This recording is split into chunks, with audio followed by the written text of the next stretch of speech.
Shalom, Javerín Yekarim. Un agrado nuevamente poder compartir con ustedes aquí en nuestro canal de YouTube Bet Midrash Nahatim Temukoshili. En esta ocasión para compartir un tema muy interesante que se titula Interpretando correctamente las escrituras. En esta charla lo que vamos a ver, Javerín, son los métodos de interpretación hebrea para poder exponer, enseñar correctamente las escrituras, poder interpretarlas correctamente también. Y para eso vamos a ver el Midrash y las diferentes formas de Midrashim.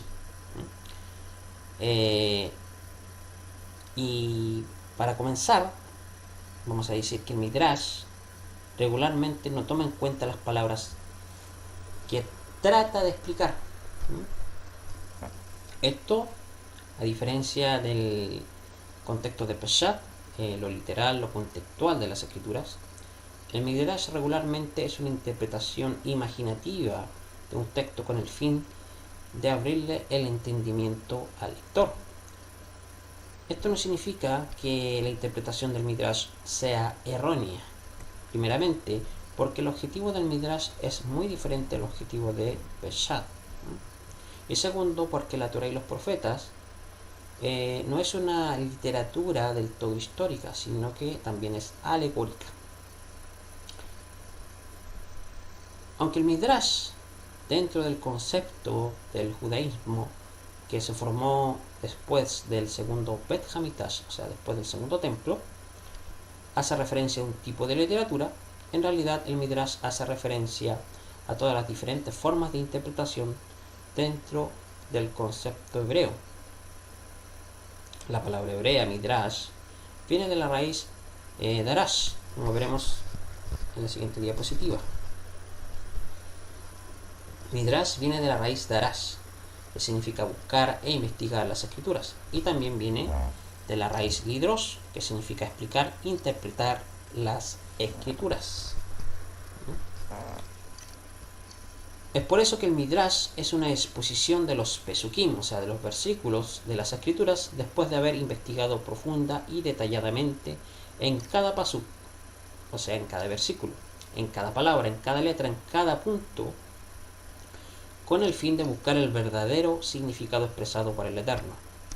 En breves palabras, el Midrash es una investigación de las escrituras para interpretarlas de forma adecuada. El Midrash, como podemos ver en pantalla, dice que se presenta de dos formas. Una en forma de Haggadah, es decir, en parábolas, narraciones o historias, y otra en forma de Halajá, o sea, lo relacionado con la conducta diaria, cómo poner en práctica la Torah en el diario vivir. Como dijo Rabbeinu Yehoshua, dijo: Dirshu, investiguen, escudriñen, interpreten, busquen en las escrituras, pues os parece que en ellas tenéis Hayeolam, vida eterna, y ellas son los que dan testimonio acerca de mí. Véase Edut Hatalmin Jahub, el testimonio del discípulo amado, conocido comúnmente como Juan, en el capítulo 5, versículo 39. En las escrituras también se usa la raíz darash, que significando la búsqueda por amor, pues así como el Midrash es una búsqueda del Eterno, de su voluntad y propósito por amor a Él, así también a través del Midrash el Eterno se hace presente en aquellos que se ocupan del estudio de la Torah. Como está escrito: anduvieron perdidas mis ovejas por todos los montes, y en todo collado alto y en toda la faz de la tierra fueron esparcidas mis ovejas, y no hubo quien las buscase. Esto en hebreo es dorosh, ni quien preguntase mebakesh por ellas. Véase Ezequiel, capítulo 34, versículo 6. También nos dice Tehilim, Salmos, capítulo 24, versículo 6. Tal es la generación de los que le buscan, Dorsha, de los que preguntan, Mebaché, tu rostro, Elohim de Jacob. Entonces, teniendo presente esto, podemos también decir que en el Talmud fueron recopilados una serie de Midrashim. Midrashim es el plural de Midrash.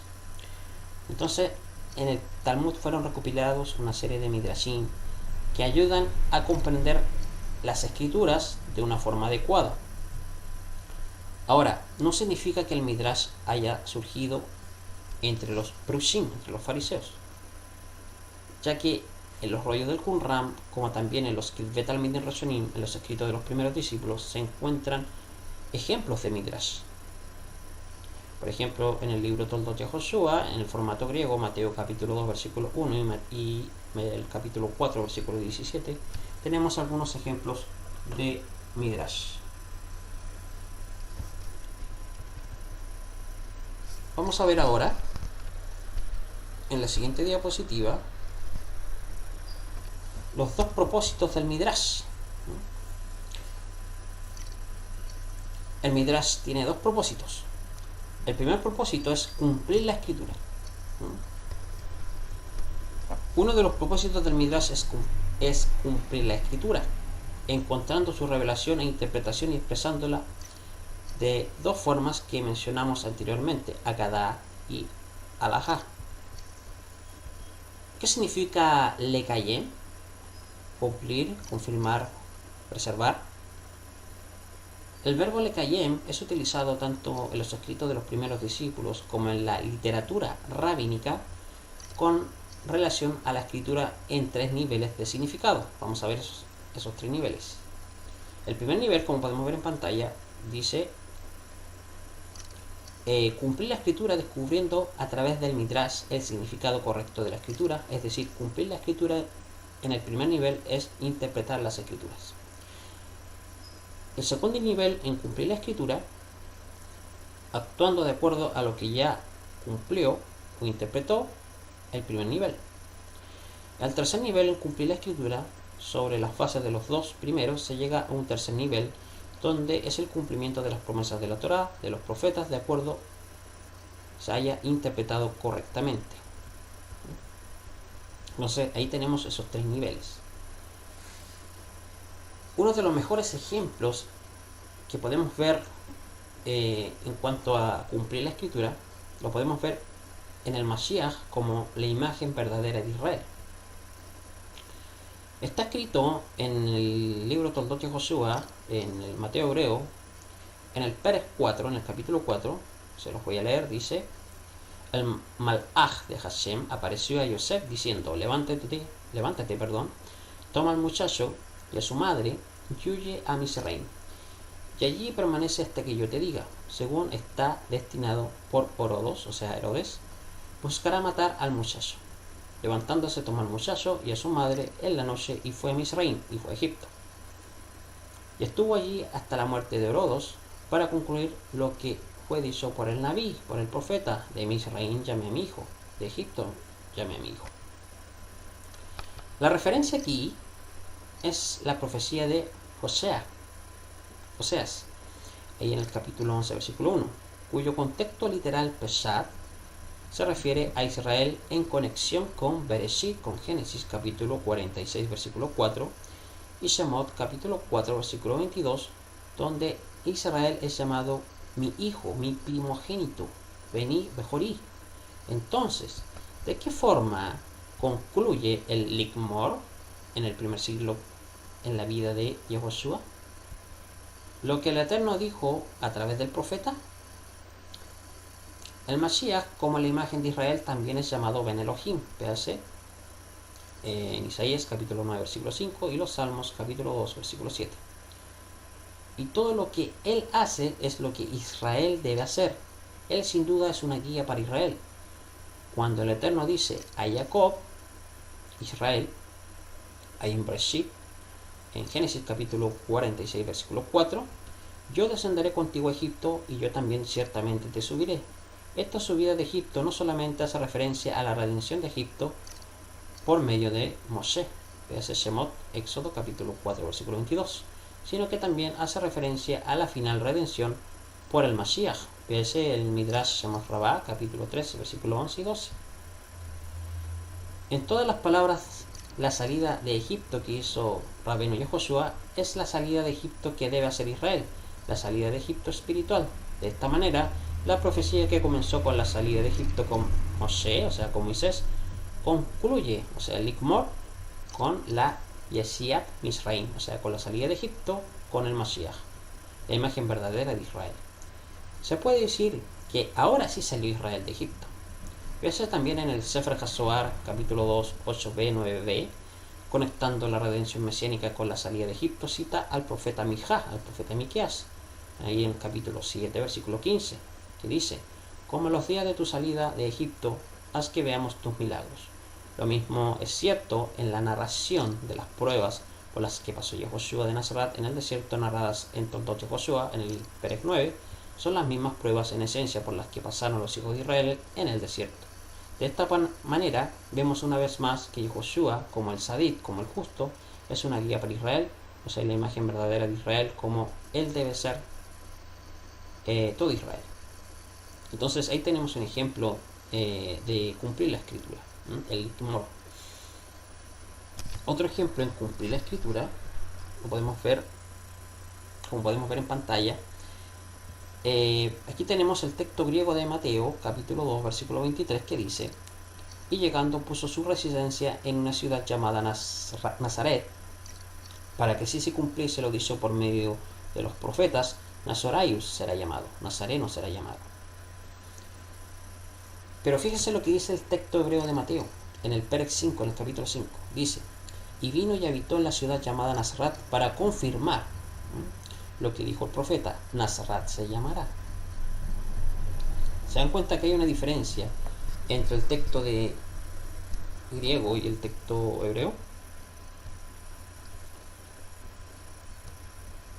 El texto griego dice que Yehoshua residió en la ciudad llamada Nazaret, para que así se cumpliese lo dicho por medio de los profetas: Nazoraius será llamado. Ahora, si nosotros vamos al Tanaj, a la Biblia hebrea, mal llamado Antiguo Testamento, vamos a ver que ningún profeta dijo eso. Ningún profeta dijo que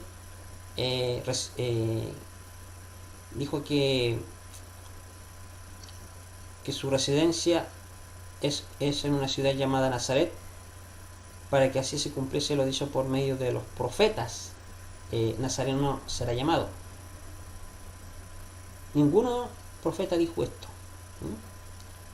Ninguno de los profetas, porque está en plural.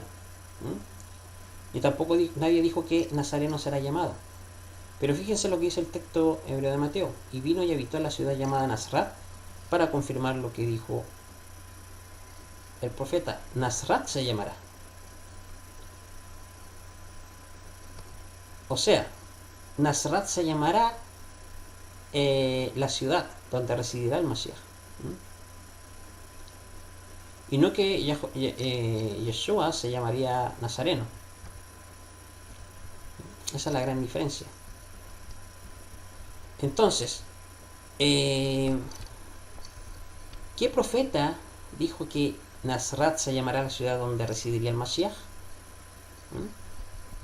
Cabe señalar que el texto griego dice: para que se cumpliese lo dicho por medio de los profetas.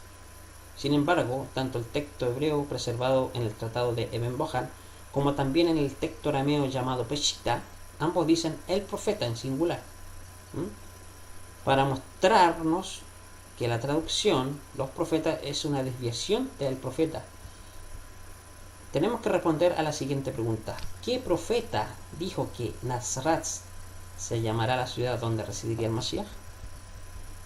La clave para responder a esta pregunta se encuentra en la frase Lekayem Shenemar Hanabi, o sea, para confirmar lo que dijo el profeta.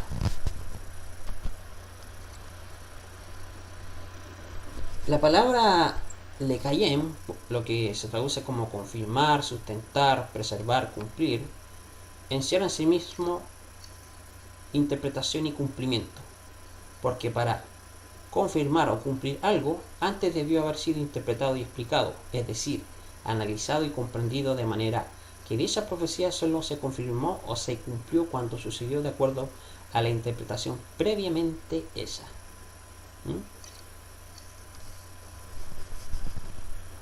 Seguramente ya sabemos que la palabra Nazaret no está en las escrituras, la palabra Nazaret. Por lo tanto, esto significa que de algún lugar de las escrituras se había interpretado que un profeta dijo que el Mashiach residirá en Nazaret. ¿Pero dónde? ¿Y cuál profeta? Antes de proseguir, debemos tener presente la interpretación, o sea, el Midrash, para interpretar las escrituras dentro del contexto hebreo. Los maestros han usado diferentes formas, como por ejemplo el famoso Pardes, que literalmente significa paraíso, la palabra formada por las 4 siglas de los nombres de las 4 formas de interpretación: Peshat, sentido literal; Remes, alusión, pista, conexión; Derash, enseñanza; y Sot, lo secreto. Ahora, para saber cuál es el profeta mencionado por el autor, que debemos tener presente que él sin duda está citando un Midrash, o sea, una exposición interpretativa de las escrituras, que usando el remes, o sea, la alusión, la pista, la conexión, expuso que el Mashiach residirá en Nazaret, como escribe en su libro. Habitó en la ciudad llamada Nazaret para confirmar lo que dijo el profeta. Nazaret se llamará, es decir, la ciudad se llamará Nazaret. Seguramente dicho Midrash que expuso el profeta hizo referencia a que el Mashiach residiría en Nazaret, es el profeta Yeshayahu. Yeshayahu Hanabí, el profeta Isaías. Aunque hay 2 profetas que usan la raíz Num, Sadi, Resh. Uno es Yeshayahu, capítulo 11, versículo 1, que usa la palabra Netzer, como podemos ver ahí en pantalla, que significa renuevo troncal. Y el otro es Iremiyahu, Jeremías, capítulo 31, versículo 5, que usa la palabra Nosrim, guardianes, celadores. De los dos, solo Yeshayahu, capítulo 11, versículo 1, usa el singular en relación directa al Mashiach, mientras que Iremiyahu, Jeremías, usa el plural sin relación directa al Mashiach. El hecho de que el profeta Yeshayahu, Isaías, en el capítulo 11, versículo 1, esté aludiendo, o sea, remes al Mashiach, al decir: y saldrá un retoño de Isaí, y Netzer, o sea, un descendiente, renuevo de olivo, brotará de sus raíces, muestra una pista, o sea, un remes hacia la ciudad llamada Nazaret, ya que ambas palabras, Netzer y Nazaret, vienen de la misma raíz. Este tipo de midrashim, interpretaciones, exposiciones o exégesis de las escrituras no son ajenos al contexto hebreo. Son varias las lecturas talmúdicas donde leemos la fórmula: no leas X, sino lee Y. Por ejemplo, podemos ver en pantalla, en el Talmud Babli, en Yomá 38a, dice: no leas brotim, cipreses, sino britim, pactos. También en Yomá 75b dice: no leas abirim, fuertes, sino evarim, partes del cuerpo. También en la obra Sifre, el maestro Yehudá y el maestro Yosef discuten de qué forma se cumple, en hebreo esto es Mekayem, ciertos textos de las escrituras. Yehudá interpretó y, o sea, el faraón lo hizo salir, o sea, a José en su segundo carro, y pregonaron delante de él, o sea, Afre, o sea, doblar la rodilla. Veas Génesis capítulo 4, versículo 43. O sea, perdón, Génesis 41, capítulo 41, versículo 43. Esto se refiere a José, pues era padre, o sea, era Av, en sabiduría y tierno, o sea, Raj, en edad. También Yehudá interpretó que la palabra Hadrach, ahí en Zacarías capítulo 9, versículo 1, es el Mashiach, porque él será duro, Had, con los pueblos, y tiernos, Raj, con Israel. De manera similar, el movimiento hasídico Breslev, de los discípulos de Nachman de Breslev, toman el nombre de la ciudad ucraniana donde vivió, y a su vez decir que la palabra Breslav, como realmente es el nombre de la ciudad, dicen Breslev. pues esta palabra Breslev tiene las mismas consonantes de la frase hebrea Lev Basar, lo que se traduce como corazón de carne, haciendo énfasis en que así debían tener el corazón todos los judíos como cumplimiento de la profecía de Yehezkel, de Ezequiel, que dice: y quitaré de vuestra carne el corazón de piedra y os daré un corazón de carne. Véase Ezequiel capítulo 36 versículo 26. Entonces, ahí tenemos algunos ejemplos de cumplir la escritura, basado en la exposición del método exegético llamado Midrash.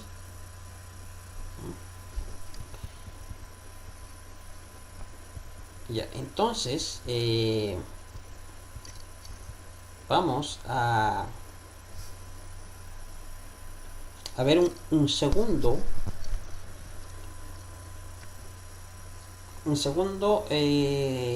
punto en que el Midrash abre el sentido de la escritura.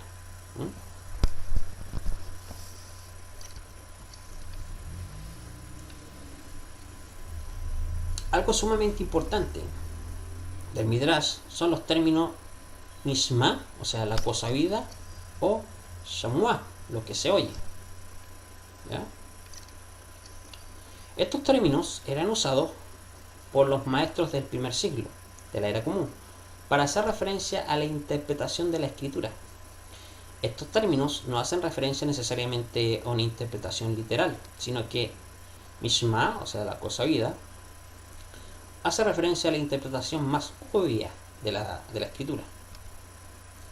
Pero esta interpretación no es la más segura ni la mejor. Es por eso que cuando un maestro hacía referencia a algo oído, significaba algo dudoso o simplemente algo de provisión para el momento, que debe ser verificado o estudiado, y es ahí donde viene el Midrash, para que a través de la investigación, o sea, la búsqueda, pueda decidir la verdadera interpretación.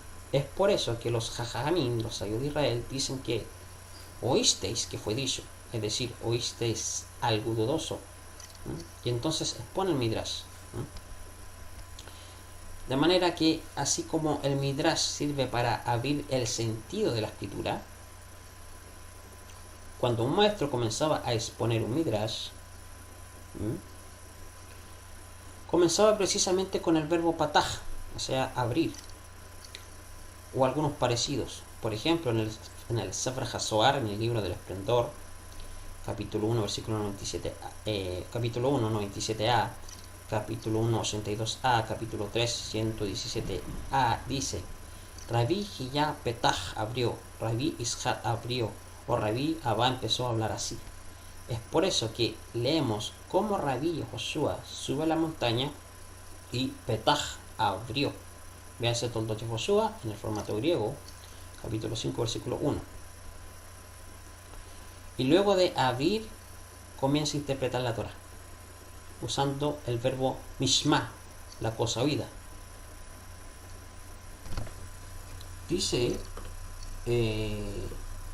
la escritura: Shematem ma shenemar la katmonim, veani omer lehem. Y Josué dijo: escucharon e interpretaron que fue dicho a los antiguos, y yo digo a ustedes. También Josué abre las escrituras, como está escrito en el libro Josué Maasabeturato, conocido comúnmente como el libro de Lucas, capítulo 24, versículo 27 al 32, que dice: y comenzando por Moshe, o sea, por Moisés, y con todos los profetas, les explicó lo referente a él en todas las escrituras. Véase el versículo 32. Y se dijeron el uno al otro: ¿no ardía nuestro corazón dentro de nosotros mientras nos hablaba en el camino, cuando nos abría las escrituras?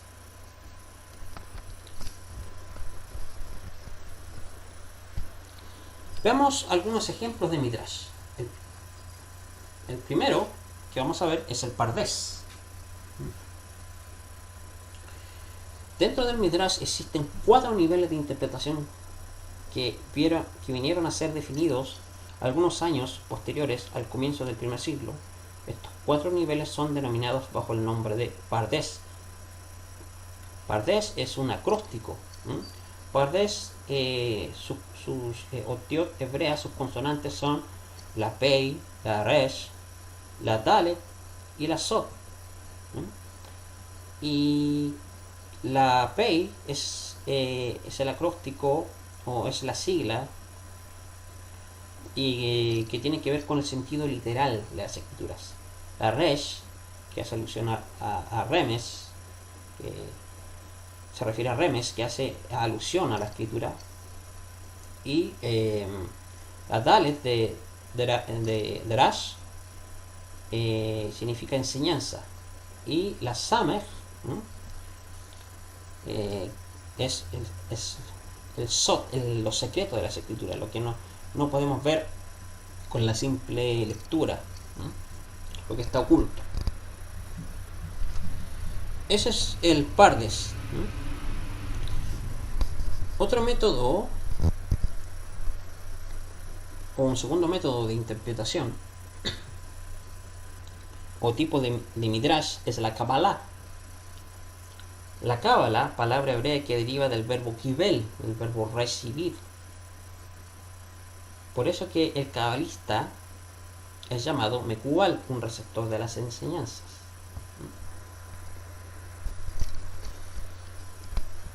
Eso sería una definición resumida de Kabbalah.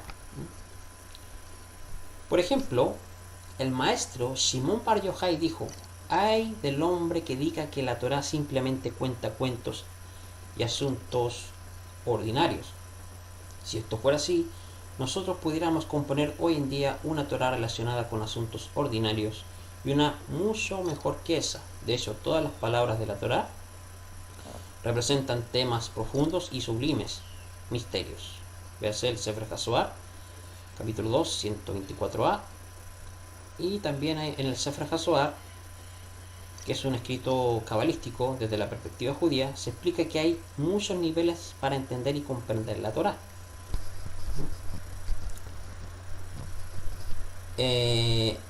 Vamos a ver esos niveles.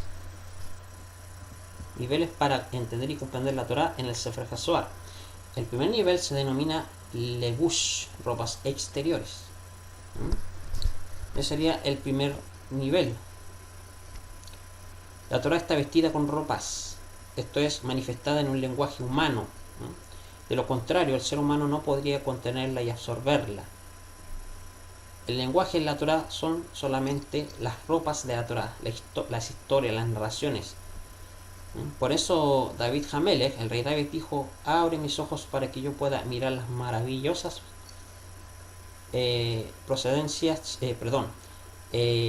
para que pueda mirar las cosas maravillosas procedentes de tu Torah".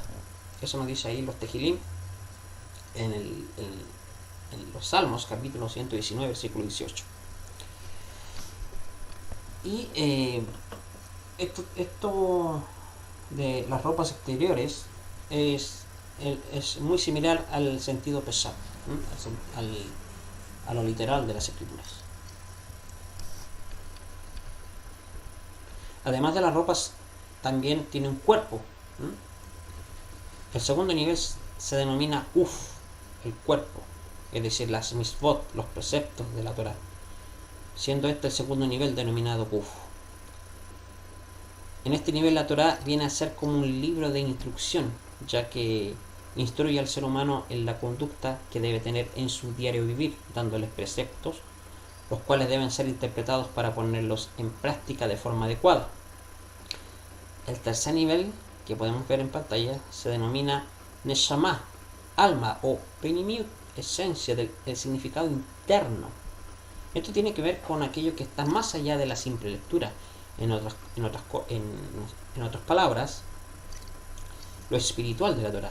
Sin embargo, aunque queda un nivel más, el cuarto nivel, denominado Neshama le Neshama, el alma de la misma alma, está relacionado con el lenguaje sagrado, el lenguaje en que fue escrita la Torá, el hebreo, ya que como es inspirado del mismo creador, contiene grandes misterios escondidos.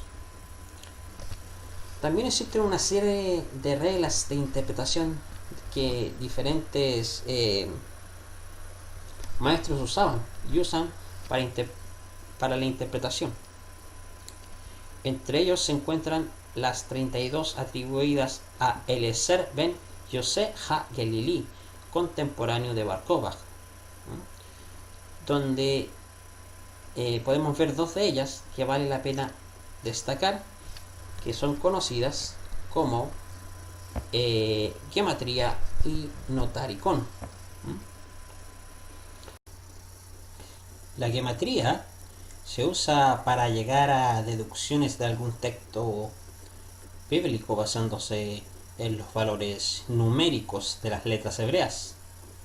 Notaricón consiste en entender una palabra como acróstico y desglosarla en varias palabras o bien formar una de varias.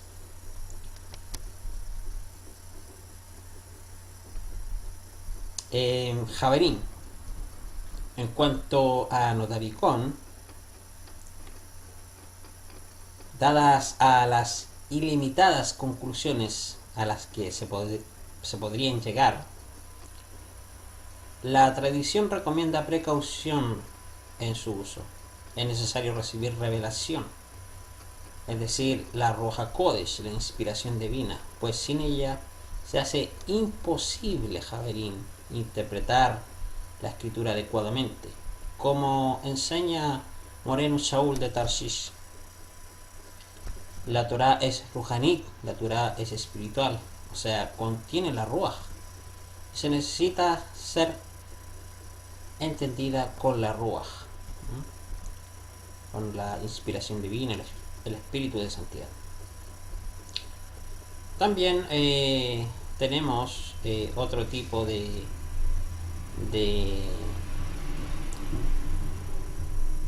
método de interpretación, lo que se conoce como temurá. La temurá es un cambio de las letras en las palabras, y se cambian las letras para adquirir otro significado. Cabe señalar que hay 75 tipos de gematría. Obviamente no las vamos a ver todas. Voy a dar un ejemplo de gematría, un ejemplo concreto, y para ello vamos a ver las 14 generaciones de la genealogía de Yehoshua. Vamos a ver el Sop, las 14 generaciones ocultas en la genealogía de Yehoshua, en las generaciones. Dice en el Perej 1 de Toldot Yehoshua, y todas las generaciones desde Abraham hasta David son 14 generaciones, y desde David hasta el Galut Babel, o sea, hasta el exilio de Babel, son 14 generaciones, y del Galut Babel hasta Yehoshua son 14 generaciones. Aquí podemos ver las 14 generaciones repetidas 3 veces. Aquí lo que se nos transmite, o lo que el autor nos transmite, es una tabla gemátrica. Este capítulo 1 está formado por códigos numéricos. Así que vamos a ver que el autor nos quiere enviar un mensaje codificado.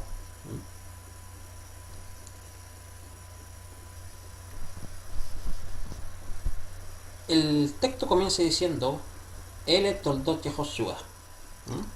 El Toldot Yehoshua tiene 14 letras. Y después dice Ben David, Ben Abraham. Abraham tiene un valor numérico, si sumamos todas sus otiot, todas sus letras, tiene un valor numérico de 248. Si aplicamos la gematría Catán, reducimos su valor, ya tenemos 2 más 4 más 8 nos da 14. Lo mismo que el nombre de David tiene un valor numérico de 14. Se vuelve a repetir el número 14. Eh, Posteriormente, en este versículo, ¿no? Vamos a volver atrás, dice aquí, hasta Galut Babel, ¿ya? Galut Babel, como lo podemos ver ahí, si sumamos sus otiot, sus letras, tiene un valor numérico de 473. Si aplicamos la geometría de Catán, reducimos este valor, tenemos 4 más 7 más 3, nos da 14. Otra vez se repite el número 14. Posteriormente, al lado derecho de Galut Babel, tenemos el nombre de un personaje muy importante y que está conectado con el Galut Babel, o sea, Yahanya. Yahanya tiene un valor numérico de 95. Si lo reducimos, 9 más 5 es igual a 14. Otra vez se repite el número 14. Y al final tenemos el nombre Yehoshua. Yehoshua tiene un valor numérico de 391. Si lo reducimos, nos da un valor de 13. ¿No se supone que debiera repetirse el número 14? ¿Por qué ahora tenemos el número 13? ¿No? Vamos a ver qué nos está transmitiendo el autor, qué mensaje nos está mandando. El Mashiach Haverín está presentado en dos etapas. Mashiach ben David, Mashiach ben Yosef. Las dos misiones del Mashiach. Por lo tanto, el Mashiach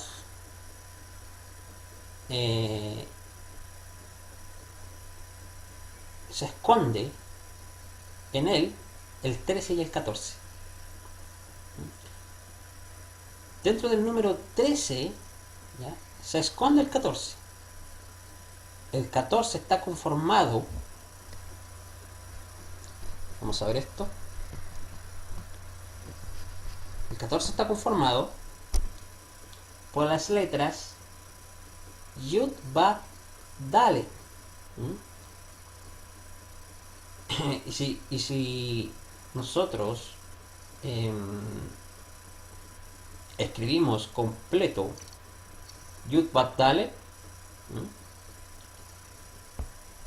y también escribimos completo Dalet, Lamed, Tab, o sea, como podemos ver en pantalla, la Yud está conformado, si la escribimos completo, con una Yud, una Bat y una Dalet, ¿cierto? Tiene un valor numérico de 10. Si escribimos completa la Dalet,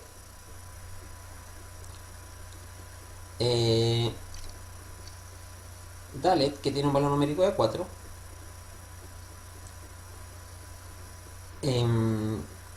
al sumar todo esto, nos da una gematría de 454.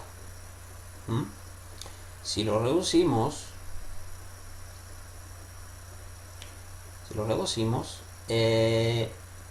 nos da un valor de 13. O sea, si escribimos completo Yud, Bat, Dalet y escribimos Dalet, Lamed, Tab, esto nos da una gematría de 454. Y si usamos la gematría de Catán, la reducimos, 4 más 5 más 4 nos da un valor de 13. O sea, aquí lo que se nos está diciendo que dentro del número 13 se esconde el número 14. Por eso tenemos una lista de un listado de 14 generaciones, 3 veces repetido el listado de 14. Así que ahí tenemos un ejemplo de gematría en este cumplimiento.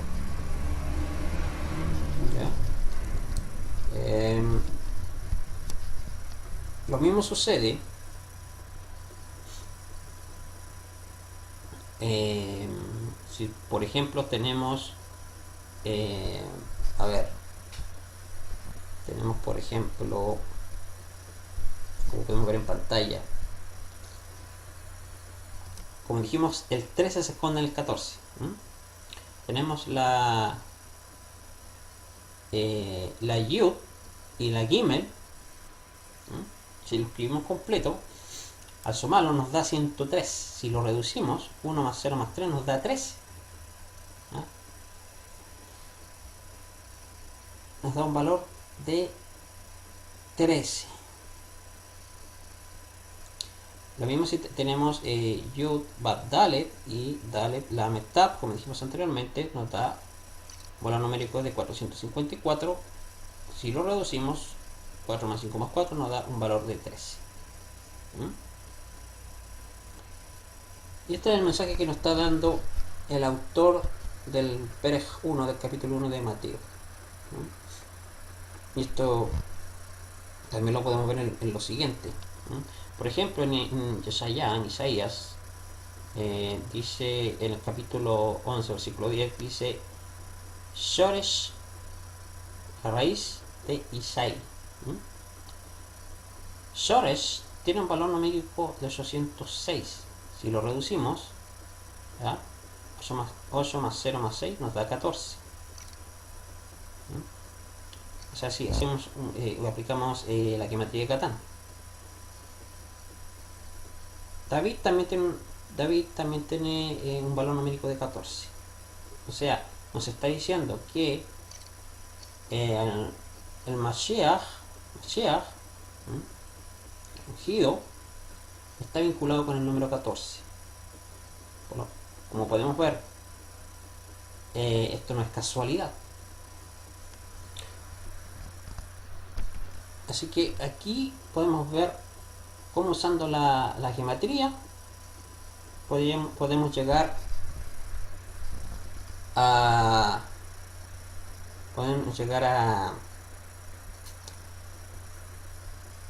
una conclusión, ¿ya? A una confirmación. Cabe señalar que la gematría no se usa para deducir, se usa para confirmar. Para confirmar la escritura. Así que, Javirín Yecarín, esta es la lección que quería compartirles, este tema muy interesante, esperando que haya sido de barajá, de bendición para todos ustedes. Así que dejamos hasta aquí este tema, esperando que haya sido de clarificación, y así poder entender que cuando nosotros estudiamos el Tanaj, la Biblia hebrea,